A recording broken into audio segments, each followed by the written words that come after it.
Hello everyone, welcome level to clever. நான் உங்கள் பிரகாஷ். இன்றைக்கி நம்ம சேனலில் ஒரு முக்கியமான அப்டேட் தான் பார்க்க போகிறோம். தமிழகத்தில் இனி இந்த இடங்களுக்கெல்லாம் செல்ல வேணும் அப்படின்னா கம்பல்சரி இ பாஸ் கட்டாயம் அப்படின்னு சொல்லிட்டு உயர்நீதிமன்றத்திலேருந்து இப்போ சொல்லியிருக்காங்க. ஸோ அது சம்மந்தமான முக்கிய அறிவிப்பும் வெளியாகிருக்கு. அதை பற்றி கம்ப்ளீட் டீட்டெயில்ஸை நீங்கள் தெரிஞ்சுக்கணும், மறக்காமல் நம்ம சேனலை சப்ஸ்கிரைப் பண்ணிடுங்க. சப்ஸ்கிரைப் பண்ணால் மட்டும் தான் நான் போடுற ஒரு பயனுள்ள வீடியோ உங்களுக்கு நோட்டிஃபிகேஷன் வரும். ஸோ வாங்க இன்றைக்கி வீடியோக்குள்ளே போகலாம். ஃப்ரெண்ட்ஸ், இந்த வீடியோவில் பார்த்தீங்க அப்படின்னா உதகை மற்றும் கொடைக்கானல் செல்கிறதுக்கு பார்த்தீங்க அப்படின்னா இ பாஸ் கட்டாயம் அப்படின்னு சொல்லியிருக்காங்க. இது மே 7ஆம் தேதி முதல் ஜூன் 30ஆம் தேதி வரைக்கும் இது அமல்படுத்தப்படும் அப்படின்னு சொல்லிட்டு உயர்நீதிமன்றத்திலிருந்து உத்தரவு பிறப்பிச்சிருக்காங்க. ஸோ இது எதற்காக அப்படின்னு சொல்லிட்டு கம்ப்ளீட் டீட்டெயில்ஸாக பார்க்கலாம். சுற்றுச்சூழல் பாதுகாப்பு தொடர்பான வழக்குகள் உயர்நீதிமன்ற நீதிபதிகள் பார்த்தீங்க அப்படின்னா திங்கட்கிழமை, அதாவது நேற்று விசாரணை நடத்தியிருக்காங்க.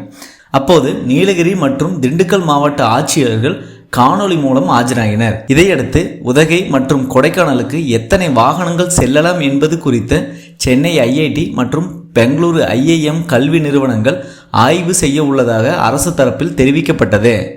இதனைத் தொடர்ந்து அரசு தாக்கல் செய்த அறிக்கையில் உதகைக்கு தினமும் 1300 வேன்கள் உட்பட 20,000 வாகனங்கள் செல்வதாக தெரிவிக்கப்பட்டிருந்தது.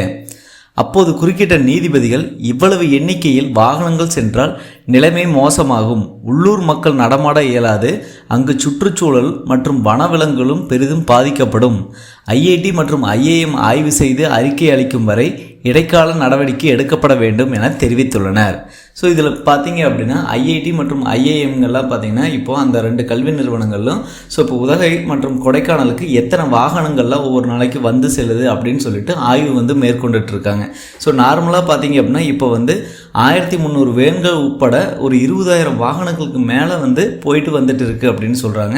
ஸோ இதனால் பார்த்தீங்க அப்படின்னா உள்ளூர் மக்கள் நடமாட்டமே அங்கே இருக்காது. இந்த மாதிரி வாகனங்கள் மட்டுமே போச்சுன்னா உள்ளூர் மக்களோட நடமாட்டம் அதிகமாக இருக்காது. அதுபோக பார்த்திங்கன்னா சுற்றுச்சூழல் மாசுபடும், வனவிலங்குகள் பெரிதும் பாதிக்கப்படும் அப்படின்னு சொல்லிட்டு உயர்நீதிமன்ற தலைமை நீதிபதிகள் சொல்லியிருக்காங்க. ஸோ பின்னர் நீதிபதிகள் பிறப்பித்த உத்தரவில் என்ன சொல்கிறாங்கன்னா, கொரோனா காலத்தில் பின்பற்றப்பட்ட இ பாஸ் நடைமுறையை உதகை மற்றும் கொடைக்கானலில் மே 7ஆம் தேதி முதல் ஜூன் 30ஆம் தேதி வரை நீலகிரி மற்றும் திண்டுக்கல் மாவட்ட ஆட்சியர்கள் அமல்படுத்த வேணும் அப்படின்னு சொல்கிறாங்க.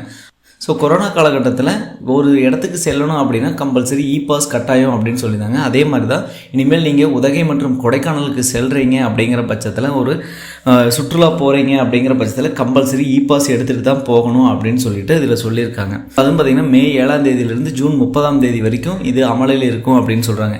இந்த இ பாஸ் வழங்கும் முன்பு பார்த்தீங்க அப்படின்னா சில கட்டுப்பாடுகள்லாம் சொல்கிறாங்க. வாகனங்கள் வருவோரிடம் எந்த மாதிரியான வாகனம், அதே மாதிரி எத்தனை பேர் வராங்க, ஒரு நாள் சுற்றுலாவா அல்லது தொடர்ந்து தங்குவார்களா என்பது பற்றி உள்ளிட்ட விவரங்களை கம்பல்சரி அவங்கள்ட்ட கேட்டு இருக்கணும் அப்படின்னு சொல்கிறாங்க. ஸோ அந்த மாதிரி இ பாஸ் ரெடி பண்ணணும் அப்படின்னு சொல்கிறாங்க. அதுபோக இ பாஸ் உள்ள வாகனங்கள் மட்டும்தான் பார்த்தீங்கன்னா இங்கே உதகை மற்றும் கொடைக்கானலுக்கு செல்ல அனுமதிக்க வேண்டும். அதே வேளையில் உள்ளூர் மக்களுக்கு விலக்கு அளிக்க வேண்டும் அப்படின்னு சொல்லியிருக்காங்க. இ பாஸ் நடைமுறை குறித்த இந்திய அளவில் விரிவான விளம்பரங்களை கொடுக்க வேண்டும் அப்படின்னு சொல்கிறாங்க. இ பாஸ் வழங்குவதற்கு தேவையான தகவல் தொழில்நுட்பம் உதவிகளை தமிழக அரசு வழங்க வேண்டும் அப்படின்னு சொல்லி உத்தரவு பிறப்பிச்சிருக்காங்க. ஸோ மேலும் பார்த்திங்கன்னா ஆண்டுதோறும் கோடை காலத்தில் உதகை கொடைக்கானல் குளிர்ச்சியான காலநிலையை அனுபவிக்க தமிழகம் மற்றும் வெளிமாநிலங்களைச் சேர்ந்த சுற்றுலா பயணிகள் மார்ச் மாதம் முதல் ஜூன் மாதம் வரையிலான மாதங்களில் திரண்டு வருகின்றன.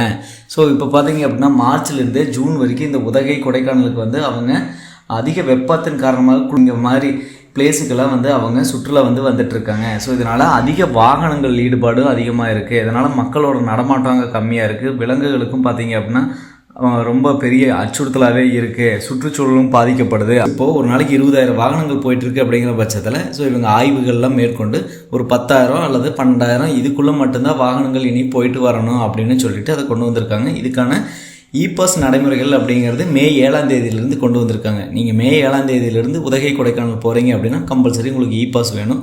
ஸோ அதுக்கு அப்ளை பண்ணுறதுக்கான லிங்க் எல்லாமே பார்த்தீங்க அப்படின்னா இப்போது வரக்கூடிய நாட்களில் தமிழக அரசுலேருந்து ப்ரொவைட் பண்ணுவாங்க அப்படின்னு சொல்லிட்டு உயர்நீதிமன்றத்துலேருந்து சொல்லியிருக்காங்க. ஸோ அதுக்கான வீடியோ கம்பல்சரி நம்ம எப்படி இ பாஸ் அப்ளை பண்ணுறது அப்படிங்கிறது போடுவோம். ஸோ கண்டிப்பாக இந்த வீடியோ உங்களுக்கு ஒரு அப்டேட்டாக இருக்குன்னு நினைக்கிறேன். அப்டேட்டாக தான் மற்றவங்களுக்கு ஷேர் பண்ணுங்கள். மற்ற வீடியோஸ் சந்திக்கும் வரை உங்களிடமிருந்து விடைபெறுவது உங்கள் பிரகாஷ். பாய், டேக்கர்.